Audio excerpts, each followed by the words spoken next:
Hola, profe, ¿cómo está usted? Qué gusto saludarle. Un placer, como siempre, estar acompañándoles desde muy temprano en la mañana. A todos quienes están ya junto a nosotros, conectados a través de todas las plataformas y sistemas que llegamos hasta sus hogares o en sus vehículos o sus dispositivos móviles, acompañándoles en el inicio de esta nueva semana y de esta nueva jornada de labores. Estamos lunes 22 de agosto del 2022, listos como siempre para el comentario y para informarles sobre lo que ha sucedido durante los últimos días en el país, que no es poco. A pesar de que con la Meli en un inicio decíamos no ha pasado mucho, pero en realidad sí que ha pasado y lo vamos a comentar más adelante. Primero, el saludo para absolutamente todos ustedes que como cada mañana están en sintonía de Radio Pichincha acompañándonos. Saben que en FM nos encuentran en 95.3 y 94.5 en todo el territorio de la provincia de Pichincha, también hasta los rincones donde llegamos, en Manabí, en Esmeraldas, en Santo Domingo, en Cotopaxi y en Imbabura estamos en FM. Y quienes en el resto del país nos acompañan, pueden hacerlo vía streaming, siguiendo la transmisión en nuestras plataformas digitales y redes sociales. Estamos en YouTube, en nuestro canal, y también en nuestra fanpage en Facebook, y obviamente en Twitter usted nos encuentra. Siempre como Radio Pichincha en todas las redes sociales. Usted nos va a encontrar como Radio Pichincha. No solo el saludo de buenos días para todos ustedes, sino también el agradecimiento, que ya es una costumbre, por hacer de este espacio de opinión y del noticiero de la mañana de Radio Pichincha el preferido de cada jornada. Y eso se lo debemos a ustedes, que siempre están ayudándonos, compartiendo nuestros enlaces en sus muros de redes sociales, en sus chats de WhatsApp, de Telegram, de Signal, etcétera. Muy gentiles, muchísimas gracias. Ustedes son parte de este espacio. A ver, ¿qué les cuento? Breve.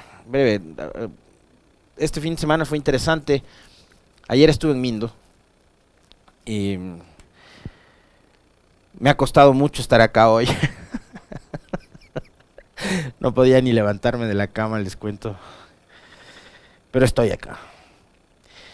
De regreso paré a comer en Nanegalito, en un lugar donde una señora que es maravillosa, que yo quiero mucho, la Rosita.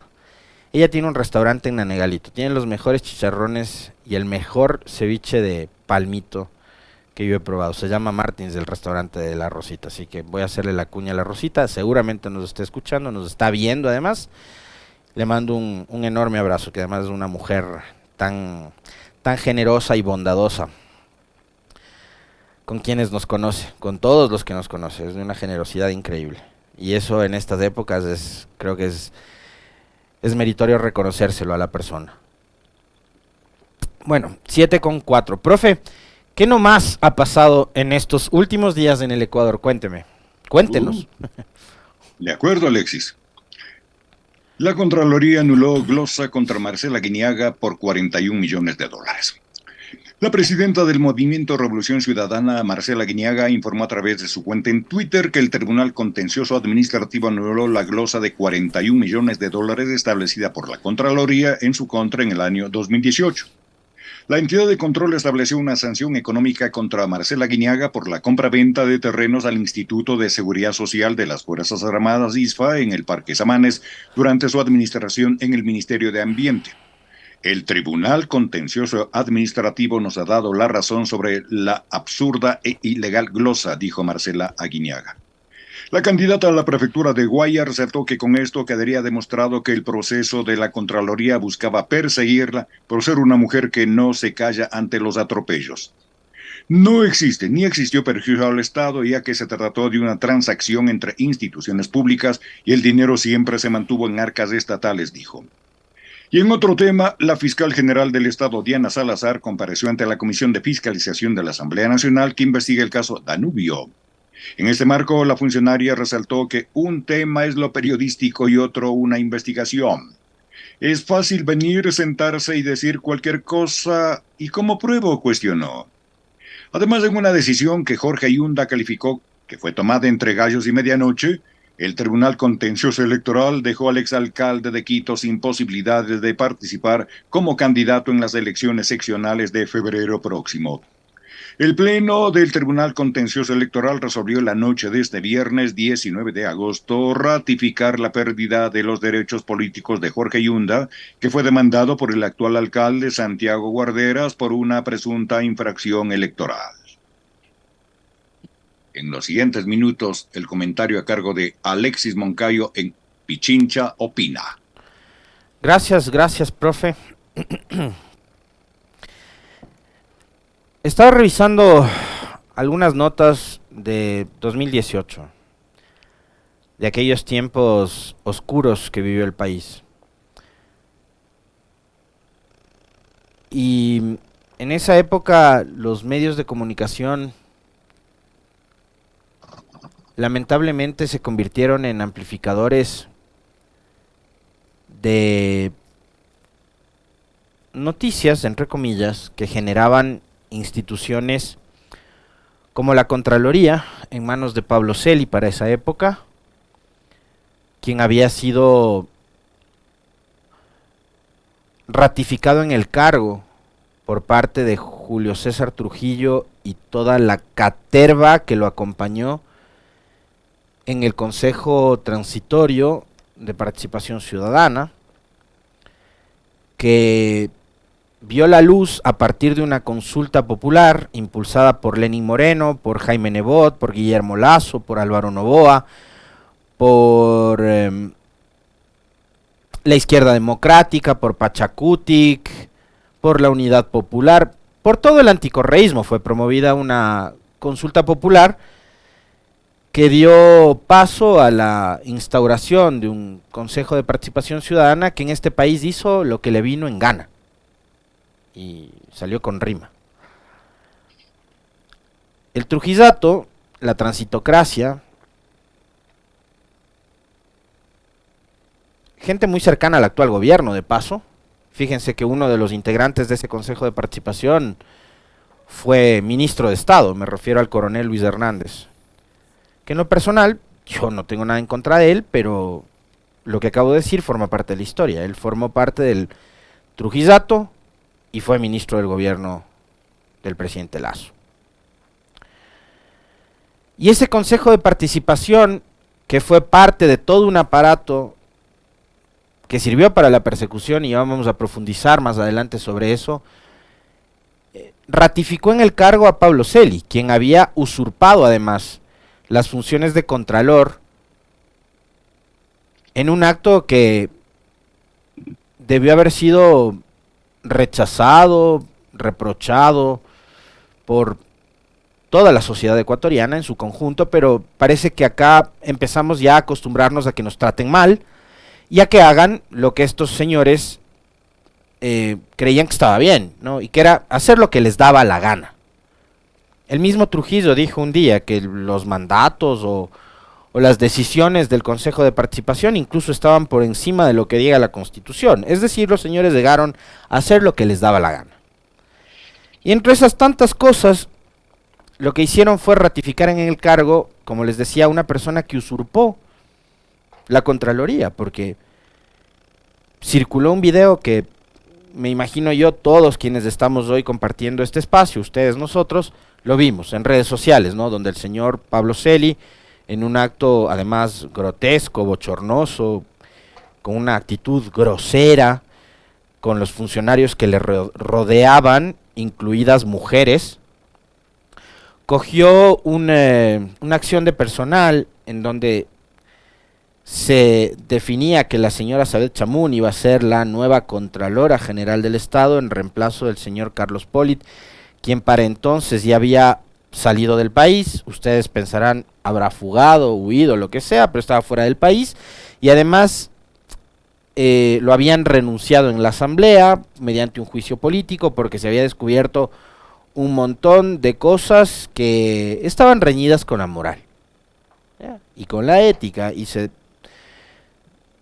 empezó a evidenciar que detrás de la administración de Carlos Polit en la Contraloría había muchísima tela que cortar. Pero eso no quería decir que el señor Pablo Celi estaba libre de culpa. ¿Saben por qué? Porque Celi era parte de la Contraloría de Polit. Sin embargo, decidieron en esa época, Lenín Moreno y todos los que eran parte de su gobierno, dejar al señor Pablo Celi como titular de la Contraloría.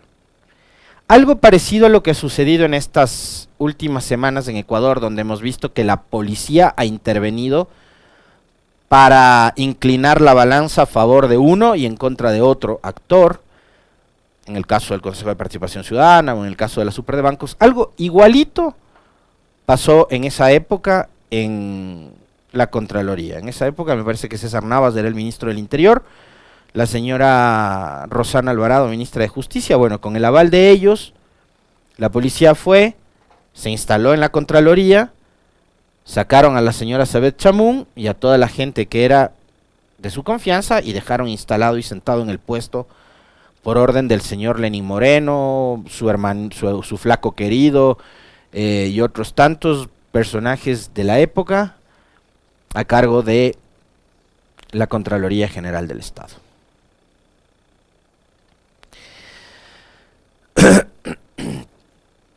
Esa Contraloría emitió entre muchos tantos informes con indicios de responsabilidad penal, uno en contra de Marcela Guiñaga, que en esa época era asambleísta,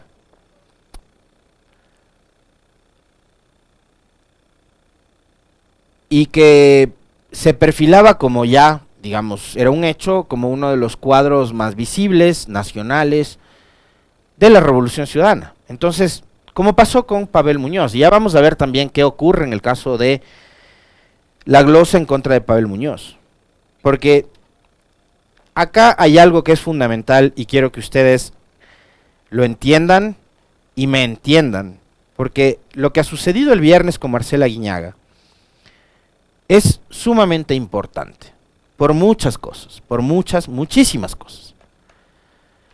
Porque si todavía nos estaba costando entender o creer o asimilar lo que había sucedido en el país los últimos 4 o 5 años, yo no sé qué más necesitan porque yo creo que acá la gran mayoría de todos quienes nos ven y nos escuchan entienden perfectamente bien lo que está pasando y lo que ha pasado. Pero hay otra gente que no. Hay otra gente que no, porque ha consumido durante todo este tiempo noticias falsas. Ha consumido durante todo este tiempo información que no está pegada a la verdad y que se origina solamente en un hecho y que tiene o tenía, todavía tiene, un objetivo, que es el de la proscripción política de una organización específica y de una orientación ideológica y política definida y específica. Y ustedes saben claramente cuál es.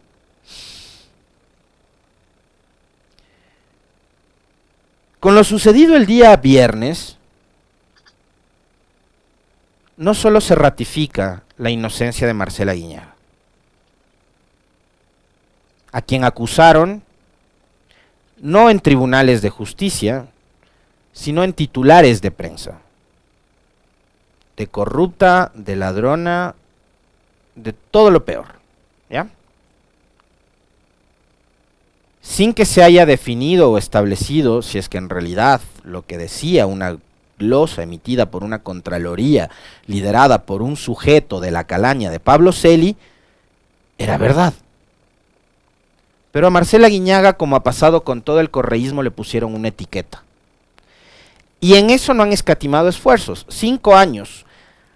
Lo han hecho permanentemente todos los días con la ayuda, ¿saben de quién? De los grandes medios de comunicación. Convirtieron al correísmo en sinónimo de corrupción. Y en sinónimo de lo peor que hay en la política. Lo peor. ¿Ya? Todos los días. Todos los días. Con titulares de prensa. Entonces yo, en el buscador, me encontré una nota del 16 de marzo del 2018 de un medio de comunicación, como muchos otros tantos, que decían: Contraloría ratifica glosa contra Marcela Guiñaga por el caso Samanes. Y el primer párrafo dice que la Contraloría ratificó la glosa en contra del exministra de Ambiente, Marcela Guiñaga, por el pago no justificado de 41 millones de dólares por 66 lotes que pertenecían al ISFA, al Instituto de Seguridad Social de las Fuerzas Armadas, en cuyo terreno se construyó el Parque Samanes en Guayaquil. Así se conoció este viernes 16 de marzo del 2018. Ya daban por hecho, ¿no?, que por un lado, por culpa de Marcela Guiñaga, el Estado había perdido 41 millones y por otro sembraban la duda, ¿no? ¿A dónde fueron a parar esos 41 millones? Que pasaron además de las cuentas de una institución pública a otra institución pública. Es decir, nunca fueron al bolsillo de nadie privado. Y hoy un tribunal de justicia determina que en efecto dicha glosa es nula. Entonces, yo de entrada les planteo, primero, ¿cuántos informes con indicios de responsabilidad penal o cuántas glosas como esta habrán sido forjadas, habrán sido manipuladas o se habrán emitido con el objetivo político de anular, en este caso a Marcela Guiñaga, en otro caso a Pavel Muñoz, en otro caso a quien sea? ¿Cuántos? ¿Cuántos casos como el de Marcela Guiñaga todavía estarán esperando por la intervención de la justicia para decirle al país que son procesos nulos? ¿Cuántos más?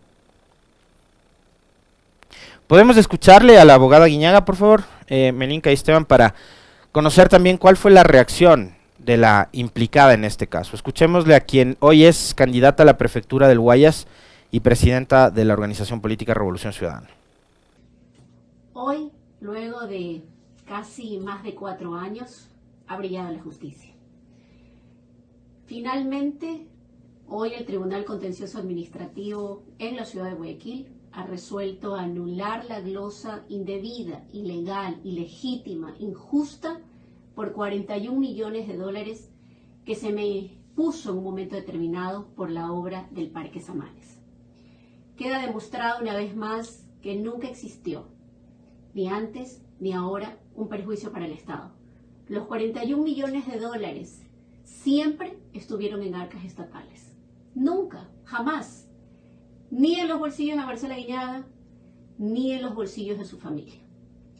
Quiero decir que estos 4 años, creo que 5 ya realmente, han sido duros, muy duros. Han sido también de haber sido señalada, calumniada, injuriada por muchos. Algunos pseudos analistas políticos, otros supuestos defensores de su verdad, otros pseudos periodistas. Fui portada de muchos titulares de medios de comunicación.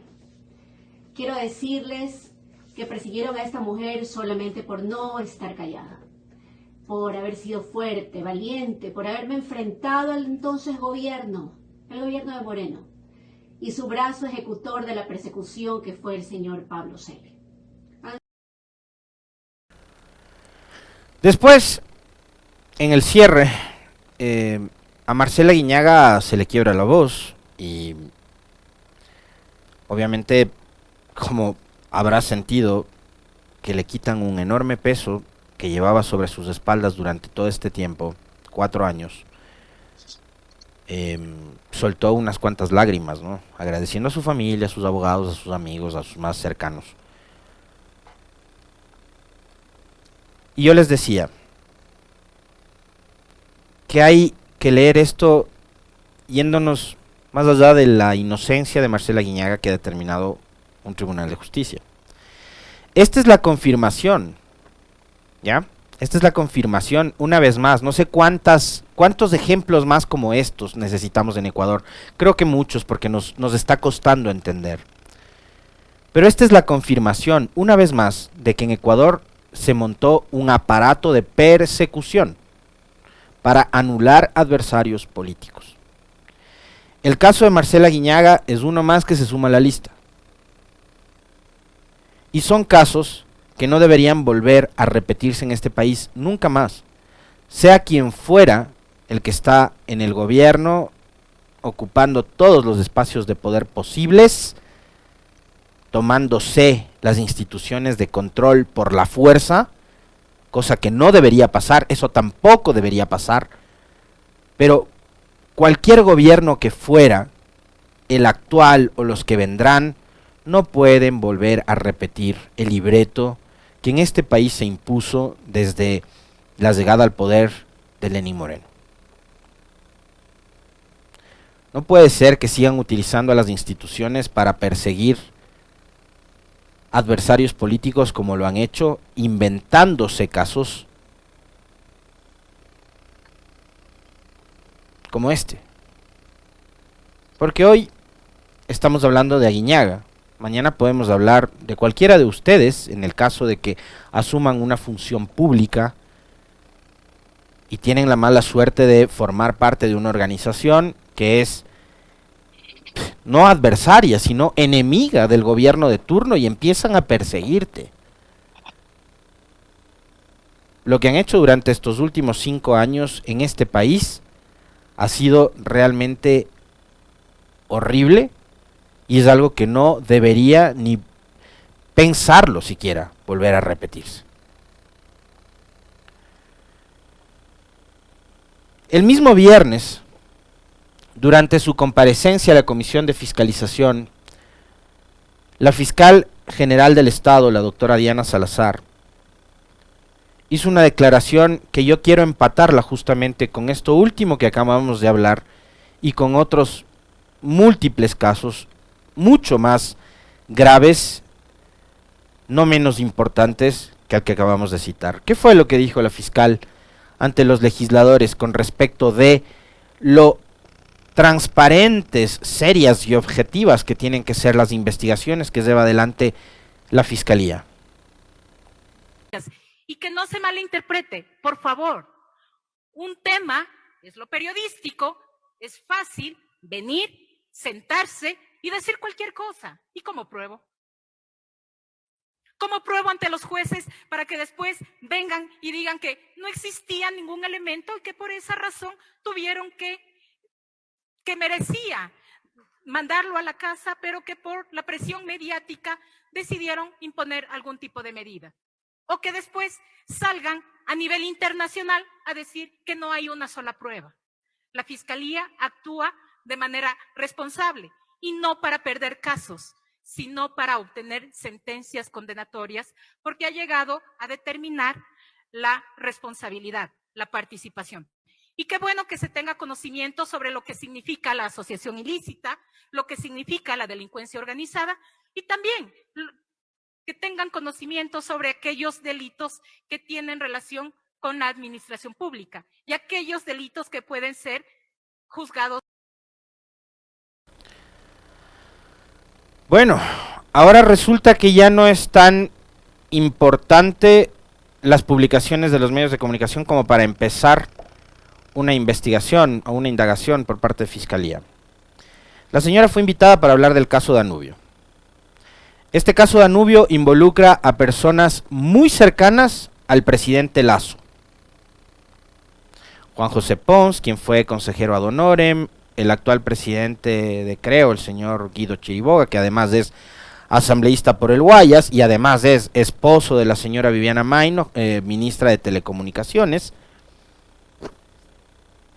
y a otros personajes más, donde creo que está también involucrado el socio de Fabián Pozo, secretario jurídico de la presidencia y esposo de Ana Belén Cordero, vicepresidenta de la Comisión de Fiscalización, que es a donde fue la señora fiscal el viernes anterior.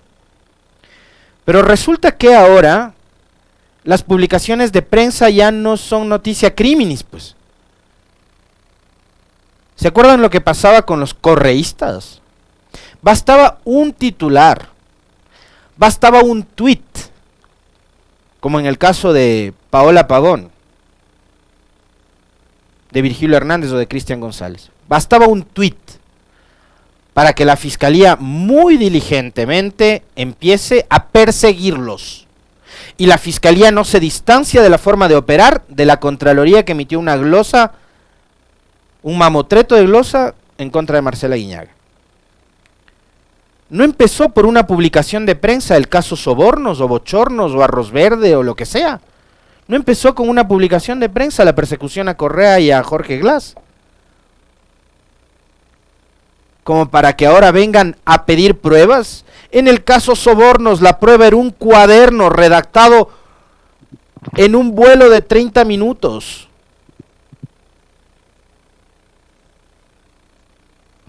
Un cuaderno que además no se pudo probar si es que fue escrito durante la época en que la señora Pamela Martínez era o no era funcionaria del gobierno, etcétera. Pero esa fue la prueba. En el caso que involucraron a la prefecta de Pichincha, Virgilio Hernández, y a Cristian González, fue todavía peor. ¿Saben por qué? Porque ahí publicaron tweets. O sea, periodistas y políticos actuando como mercenarios, no como ni periodistas ni políticos, sino como mercenarios. De la forma más canallesca, de la forma más miserable, en octubre del 19 dijeron: hay volquetas de la prefectura de Pichincha en la calle bloqueando vías. Y por ahí hubo uno que se aventuró a decir, según información del Ministerio de Gobierno, hay volquetas de la prefectura. Periodista, ¿no? De los que ahora andan disque criticando a Lazo. Ya vamos a conversar más adelante con nuestro primer invitado cuál es la lectura que él tiene con respecto de lo de estos periodistas que antes eran muy cercanos, incluso cheerleaders del gobierno de Lazo, que ahora se las están dando de críticos o de investigadores, ¿no? Pero se aventuró a decir que había información del Ministerio de... No hubo una foto que involucre a una volqueta de la prefectura en esa época con respecto del cierre de vías o lo que sea. Pero ahí bastó eso para que a los tres señores que yo les menciono les allanen, les detengan y les encarcelen, y después les dejen con grisete por más de 2 años. Les acusaron de rebelión armada. Nunca les encontraron ni siquiera una flecha, ¿no? Pero les acusaron de rebelión armada. Y después la fiscalía tuvo que ir viendo qué inventaba para ver de qué les acusaba. Y todo empezó por un tuit.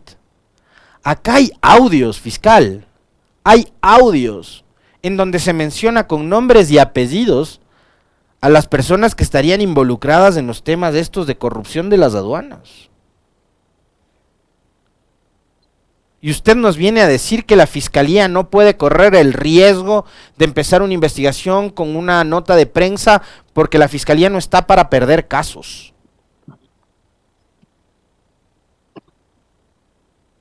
Mientras ustedes tengan el control de todo el aparato que montaron, nunca van a perder casos, señora fiscal.